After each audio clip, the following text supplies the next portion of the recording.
to spiritual brotherhood, sisterhood, and family. Islam gives factors like race and birthplace their proper place in social life, but does not allow us to usurp the central and unified direction, position, or goal found in the way, which is the Sharia. Islam has sought to establish this unity among us both internally and externally. Inherently, the soul, the fitrat Allah, relevant injunctions and regulations have been put in place so that we serve our Creator as individuals and collectively as an ummah, a point of unity. The Islamic Sharia has not imposed a single rigid mode of dress, food, or housing on all people in the world. The beauty of Islam is, I always think of the globe. And I think of water being poured over the globe. And when the water comes down over the globe, every single culture that it touched produces a slightly different color. And all of those come together to make unity. Not division, but unity. The Islamic Sharia has not imposed a single rigid mode of dress, food, or housing on all the people in the world because the climate conditions and the needs and even the preferences of people living in different regions are different.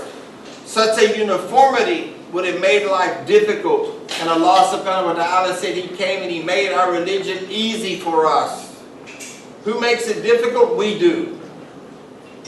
Because we choke at gnats and swallow camels.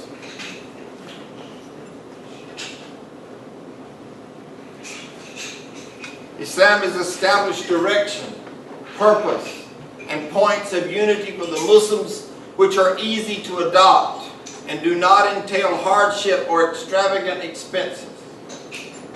Look at the simplicity in such things as keeping the rank straight in congregational prayers.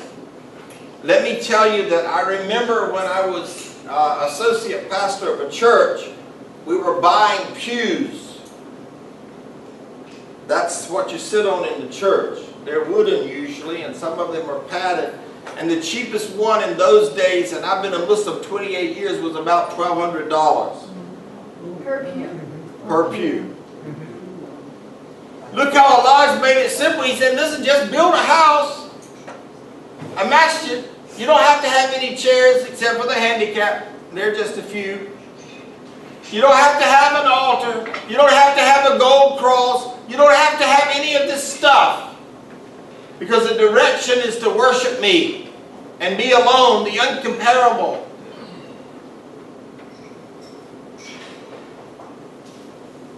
Following the movements of the Imam in prayer is easy.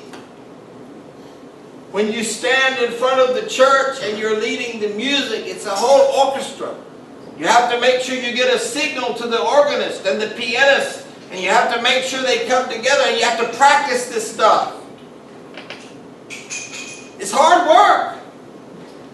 And in certain churches, then we turn on certain lights to create a mood, and turn on certain lights, and then turn on certain lights, and then we do all this stuff.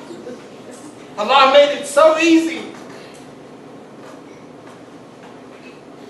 Even when we would pray, we would turn the lights down. Get the mood right.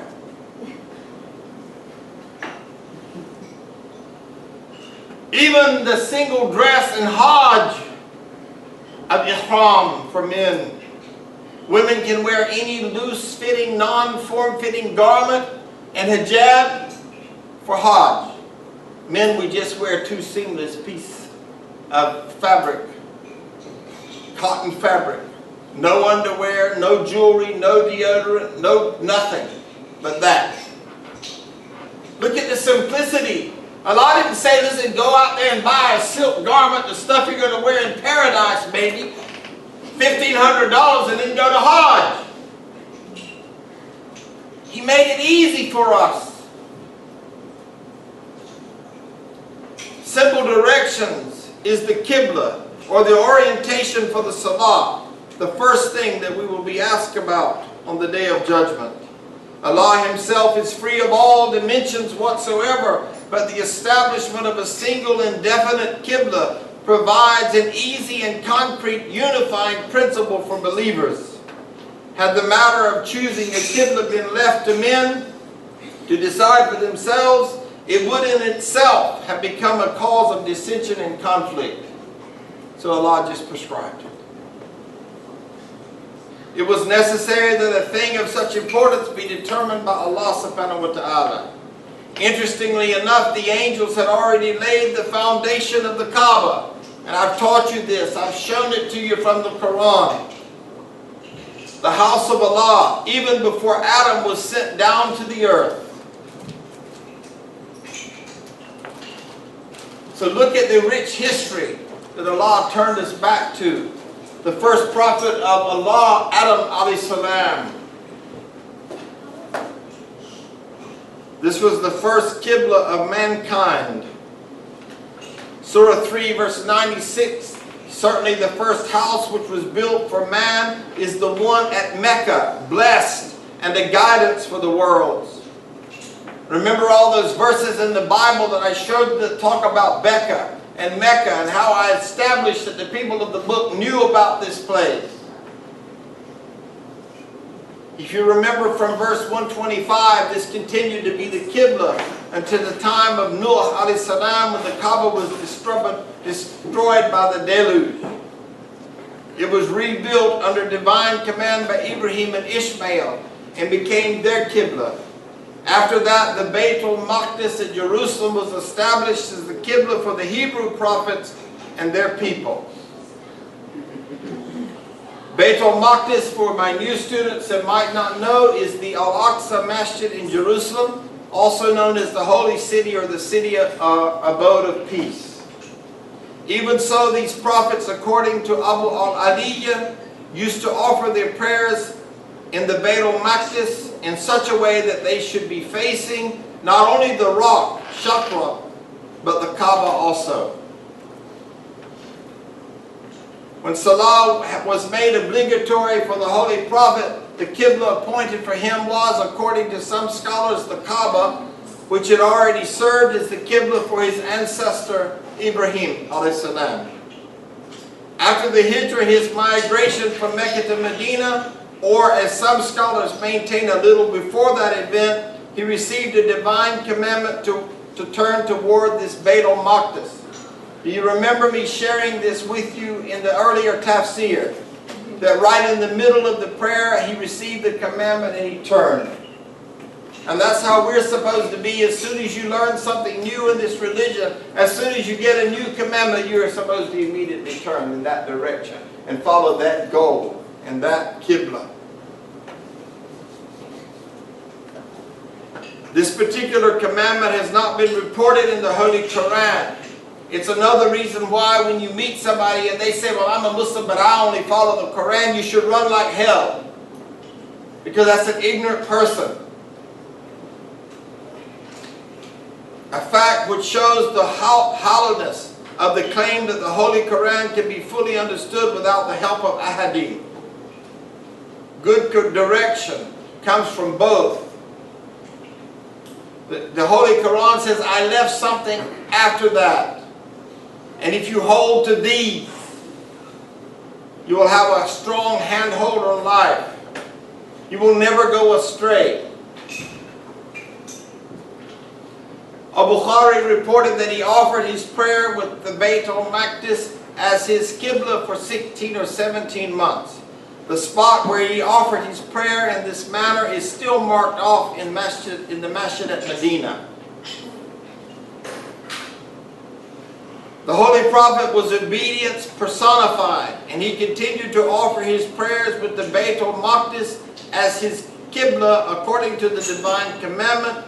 But as you remember, he longed that the Kaaba, which had been the Qibla of Adam and Ibrahim, be established as his also. But you see, his desires, his nufus did not run him. He didn't say, I want to do this and Allah has given me this command, so I'm going to face the way I want to face. You see, a lot of times we say that. We say, I know the Quran says so and so, but... And that's the biggest mistake we make when we put our butt in it. I know the cross is so-and-so, but I ain't ready for that yet. And then we wonder why that our lives is not working. Our lives are not working.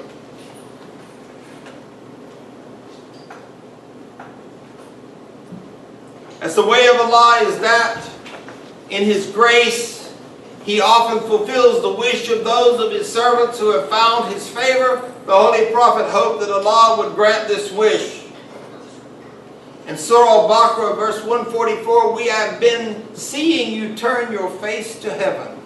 So we will certainly assign to you a qibla that you would like. Now turn your face in the direction of the sacred masjid, or Masjid al-Haram.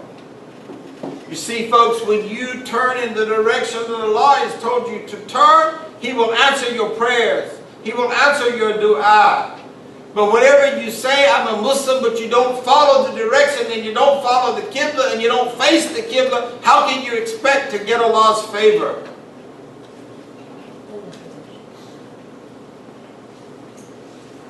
Interestingly enough, verse 144 does not employ the terms Kaaba or Baytullah, but the expression Al-Masjid Al-Haram, the sacred masjid.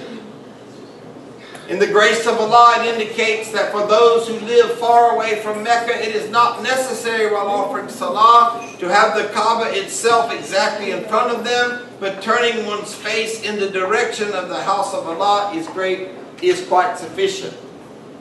For example, some of you might know that this masjid is actually not perfectly facing the Qibla. You could ask Imam Tariq if you'd like to. Why is that? But it was a mistake that was made. Just a little bit angular. It's just a little bit off. Yeah. But it's facing it. It's just not perfect. Little crooked. There are some people that will not pray here because they are such alims that they refuse to pray because it's a little off. Really? Yes. It has created in numerous times conflict in our community. Listen, I want you to see a verse, and we're going to close, inshallah, about that.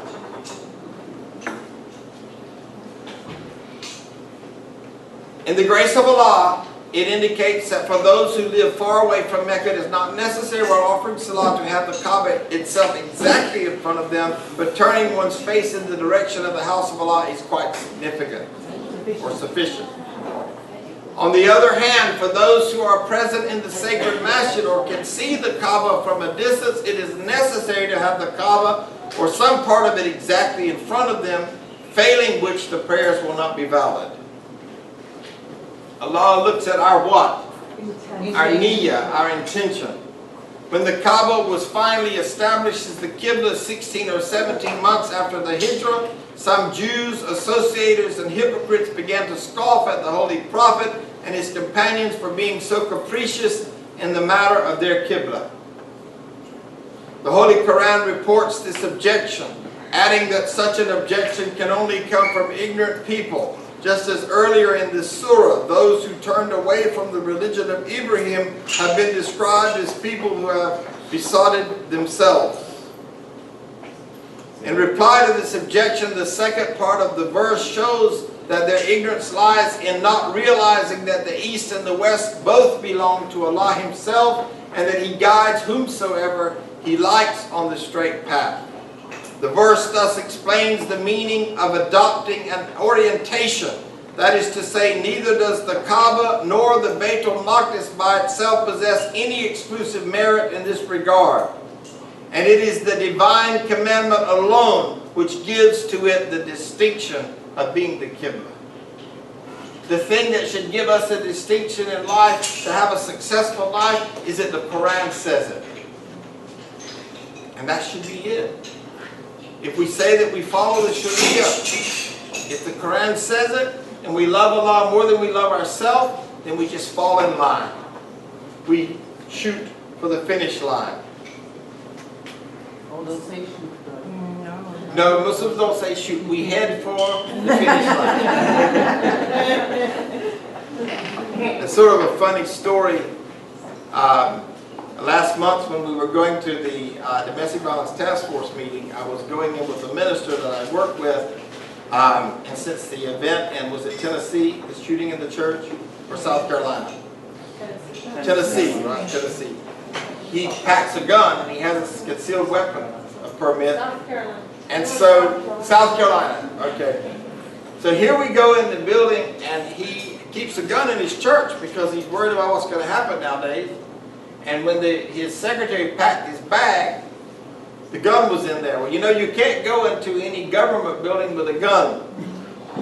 So here we go through the metal detectors at the courthouse downtown, and the guy is sitting over there trying to hit the safety on the gun. And I'm like, oh my God, let me get out of here. He doesn't know how to use a gun. He doesn't know how to check its safety. And even the sheriffs were backing up. Just a funny story. If I had gone in there with a gun, what do you think would have happened? Arrested. I'd have got arrested. I want to The buy real that. merit in I want to buy adopting that.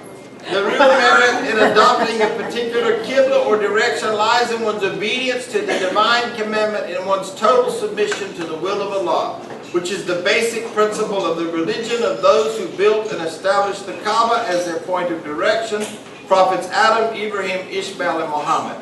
I'm going to end with this verse today because I'm running 3 minutes late.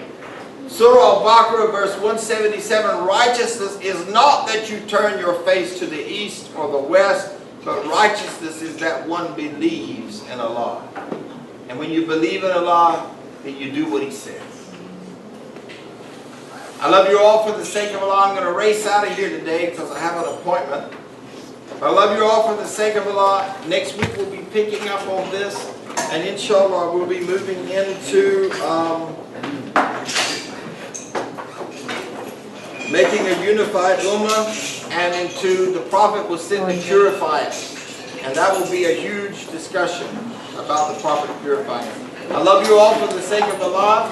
Hold on just 1 second. Yes? One information that I just learned recently that is scientifically proven that the center of the earth. Absolutely. East and south, north, and all the same direction. And it has some benefit on the body as we pray. That's exactly right. Scientists and archaeologists have documented that this is the actual central point of the earth. I love you all for the sake of Allah. Assalamu alaikum wa rahmatullahi wa barakatuh. Same place, same station next week, same time. Inshallah.